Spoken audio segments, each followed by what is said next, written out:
Hey everyone, welcome back to Corporate Decoder, the place where we unpack the confusing world of corporate finance, and today we're diving deep into SRX Health Solutions Incorporated's latest financial report. Get ready, because this one's a wild ride with some serious financial gymnastics and a whole lot of numbers that might make your head spin. Before we dive in, if you love getting the real story behind the numbers, make sure you hit that subscribe button and ring the bell. We're also building an awesome community over on Discord, so join us there for more in-depth discussions. So SRX Health Solutions Incorporated, ticker symbol SRX, has just dropped its quarterly report for the period ending the 31st of December 2025. This company has been through a lot of changes, and this report really shows us the state of affairs after some major overhauls. They've gone from a much larger operation, really a specialty healthcare provider, to focusing almost entirely on their pet health and nutrition business, Halo Purely for Pets Incorporated.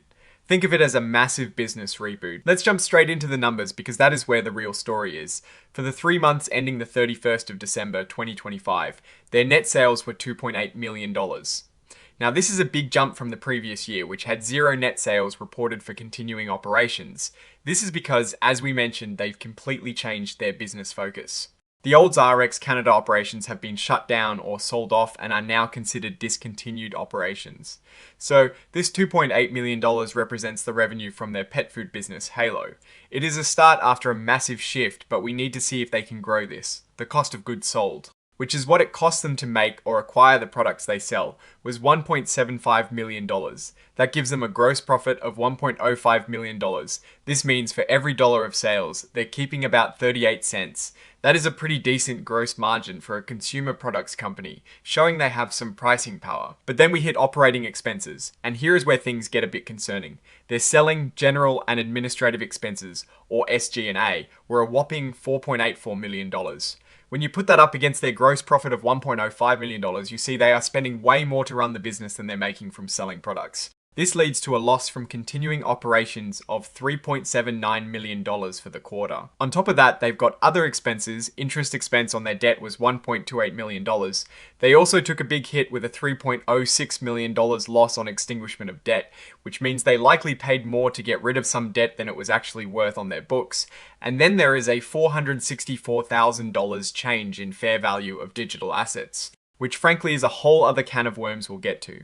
All these other expenses add up, and the company reported a total net loss of $8.61 million for the quarter. That is a lot of red ink. Now let's look at what they own and what they owe. On the asset side, they have $13.06 million in cash and cash equivalents as of the 31st of December 2025. This is a huge improvement from the $1.3 million they had just 3 months prior, and it is thanks to some significant financing activities. One of the most interesting new assets on their balance sheet is digital assets valued at $7.99 million. This represents their cryptocurrency holdings. They've adopted a new accounting standard that treats these digital assets like stocks, meaning their value can fluctuate and those changes hit their income statement. Right now, they're holding Ethereum and Bitcoin and a bunch of other smaller crypto tokens.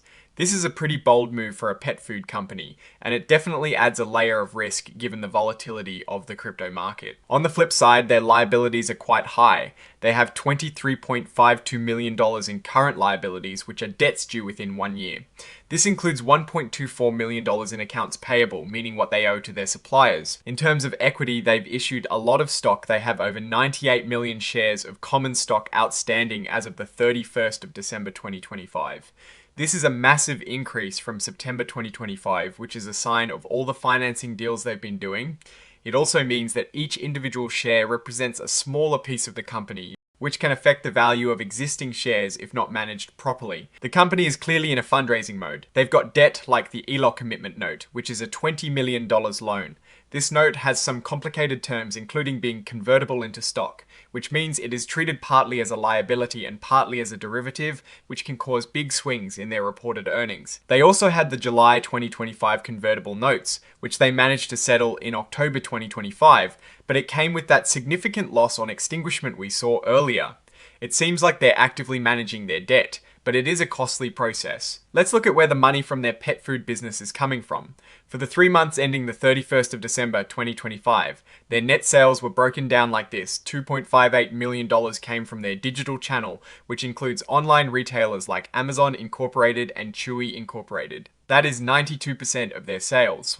showing how crucial online sales are for them.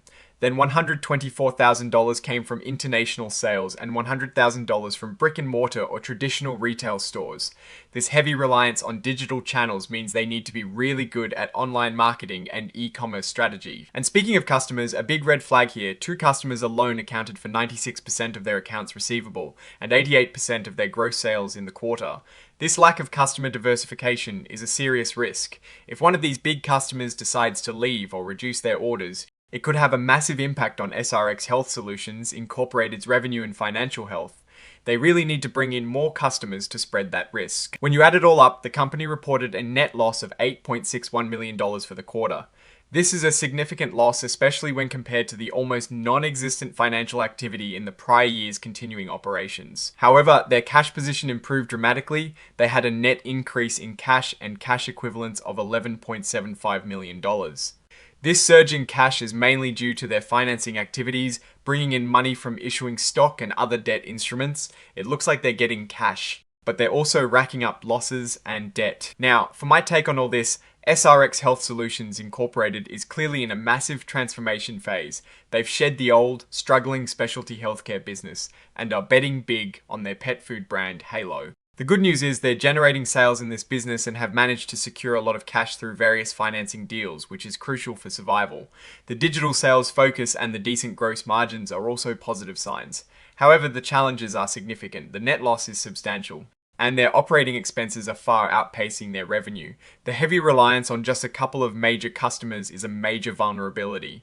And let's not forget about those digital assets, which add a speculative element to their balance sheet. It's like they're trying to build a solid house on a foundation that's still being laid, with a few speculative paintings on the walls for good measure.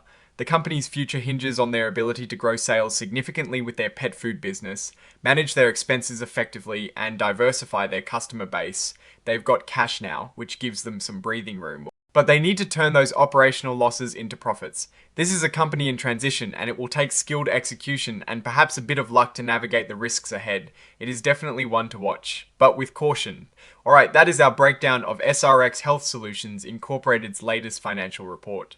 What is your take on these numbers and what they signal for the company's future? Do you think they can turn things around with their pet food business? Drop your thoughts in the comments below. If this analysis was valuable, hitting that like button really helps us out, and subscribe for more deep dives into the world of corporate finance. And don't forget, join us on Discord. The link is in the video description for more in-depth conversations. Thanks for watching, and we'll see you next time on Corporate Decoder.